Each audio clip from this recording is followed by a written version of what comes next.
Okay, this one's going to be really short. Just looking at the carbon dating interactive lab. So on your study guide, I linked a lab activity just for you to kind of play around with seeing how isotopes and radioactive isotopes can be used for dating objects, so figuring out like how old things are. I'm going to focus more on the medical use here. So I've got a couple of examples. First, I'm going to start with what is an isotope. So an isotope is an element with a different mass than normal. So for example, carbon. That's the most common one you hear about. Carbon is usually 12. That means it has 6 protons and 6 neutrons. But there's also carbon-13,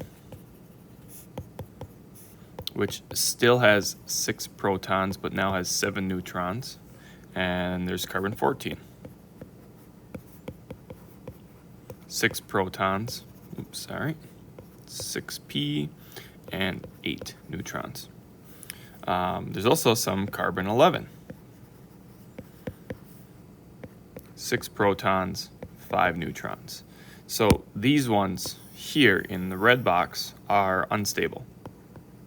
That means they have a half-life, essentially like how long it takes for 1/2 of it, that's it, to revert.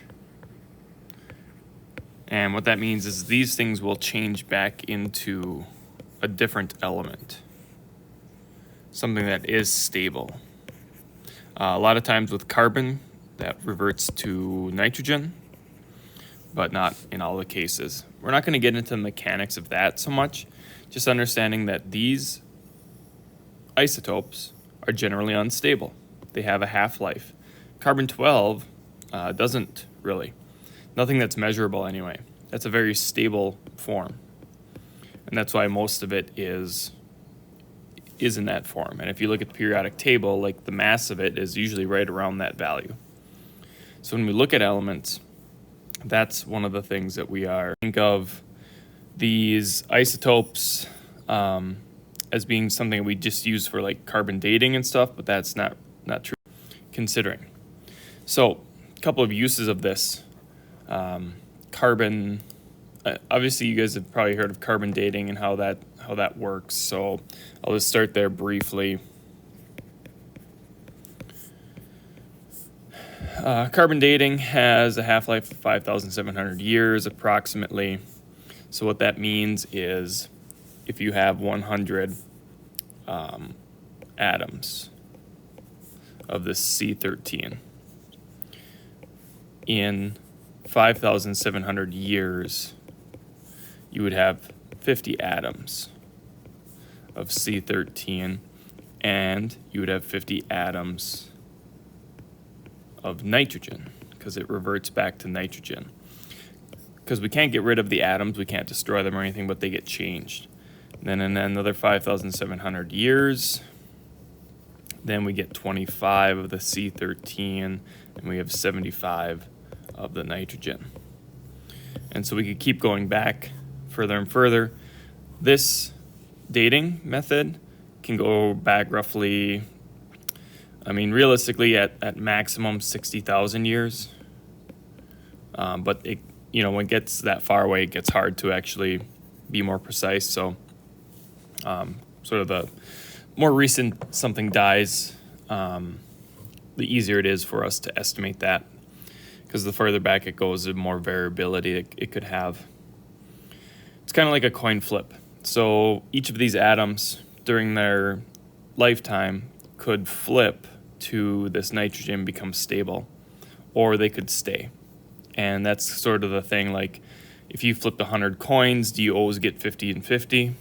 Probably not. You're probably going to get some 48s and 52s, things of that nature. So It's not always going to be perfect. That's why you always see a range with like how old things are, because there is some variability there, because it's a coin flip of whether this will happen or not.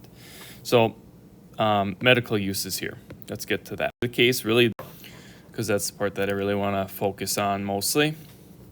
Carbon-14 is a good example here. So since we are a carbon-based structure, all of our molecules in our body are based off of carbon. So like glucose, for example, which has a hexagon ring. These glucose molecules can be traced really easily if you attach a carbon-14 into the glucose. So instead of this being, these are all carbon-12s, C12s, but this one is carbon-14, kind of like what we saw with that one gas chromatograph, where we saw how much the mass was, and then we saw the peaks for the Mars mission. This mass moves when we have this heavier carbon in it, and it gives us a different fingerprint. And so then we can track this individual glucose molecule throughout somebody's body. That can be done with like scanning, so like CAT scans,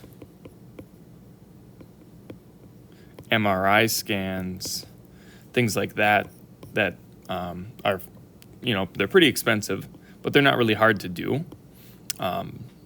So these things can pick up these different radioactive isotopes, and carbon-14 is one of them. So this one, since we're talking about glucose, this one's actually really helpful with diabetes. So like when they're doing research on diabetes, so like a diabetes patient won't usually have this, like everybody doesn't get this, but if they're doing research on diabetes, that's one of the things that they could use to sort of track, like, how is this glucose actually getting digested? Is it getting digested in this diabetic person? And there's other ones too, so like sodium-24. Sodium is normally sodium-23. So this is the stable form, and this is the unstable. So this one has a half-life. But that can be inserted into blood circulation, kidney evaluation. So kidneys, help us excrete urine, and they sort of like balance our electrolyte levels. And so that's a way that they could monitor those things. And there's other ones too. A lot of heavy metals.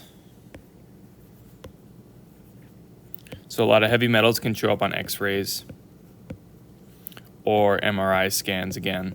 And these things could be used for like digestive issues or other like blood circulation issues.